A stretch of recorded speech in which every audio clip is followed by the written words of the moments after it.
ఆఖరికి home minister కూడా ఎలా దిగజారిపోయి మాట్లాడుతున్నారో రోజు రోజుకి మీరు గమనిస్తున్నారు. ఇవంతా ఒక ఎత్తు అయితే ఆఖరికి శాసన మండలిలో ఒక చైర్పర్సన్ ఎవరైతే స్పీకర్ గా కూర్చున్నారో ఆయన కులం గురించి ఆయన జాతి గురించి మాట్లాడే దిగజారిపోయే స్థితికి ఈరోజు కూటమి ప్రభుత్వం రావటం చాలా దురదృష్టకరం. దీంట్లో మోషన్ రాజు గారు పెద్ద మనసుతో క్షమించారేమో గాని ఈ రాష్ట్రంలో ఉన్న దళితులు గాని క్రిస్టియన్స్ గాని ముఖ్యంగా పేదవాళ్ళు ఎవరు కూడా దీన్ని క్షమించరు. ఎందుకంటే ఒక ఉన్నతమైన స్థానంలో కూర్చున్న వాళ్ళకి ఎప్పుడు కూడా కులం గాని మతం గాని చూడకూడదు. వాళ్ళు ప్రజలకి వాళ్ళు కూర్చున్న స్థానం నుంచి కరెక్ట్ గా వాళ్ళు ఉన్నారా పనిచేస్తున్నారా అన్నది మాత్రమే చూడాలి.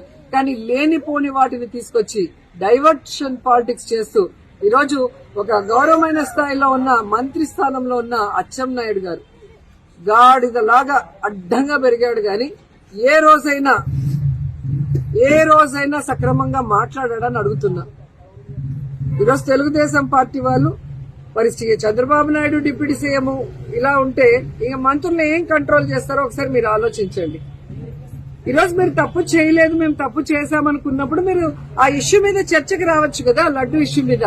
దాన్ని డైవర్ట్ చేయడానికి మళ్ళీ ఈరోజు స్పీకర్ గారి క్యాష్ గురించి ఎందుకు తీసుకొచ్చారని నేను అడుగుతున్నాను. సో ఈ రోజు రాష్ట్ర ప్రజలు ఎప్పుడు ఎన్నికలు పెట్టినా ఈ కూటమి ప్రభుత్వానికి చంప పెగలగొట్టడానికి రెడీగా ఉన్నారని ఈ సందర్భంగా తెలియజేసుకుంటున్నా. ఇంకనైనా ఈ కులాలు కుంపట్లు పెట్టి ప్రజల్ని విడదీయకండి. అలాగే దేవుళ్ల ప్రసాదాల మీద విషం చిమ్మి భక్తుల మనోభావాలు దెబ్బతీయకండి. మీరు రాజకీయాల్లో ఉన్నారు, ప్రజలకి చేయగలిగితే మంచి చేయండి, లేదా రాజీనామా చేసి ఇంట్లో కూర్చోండి.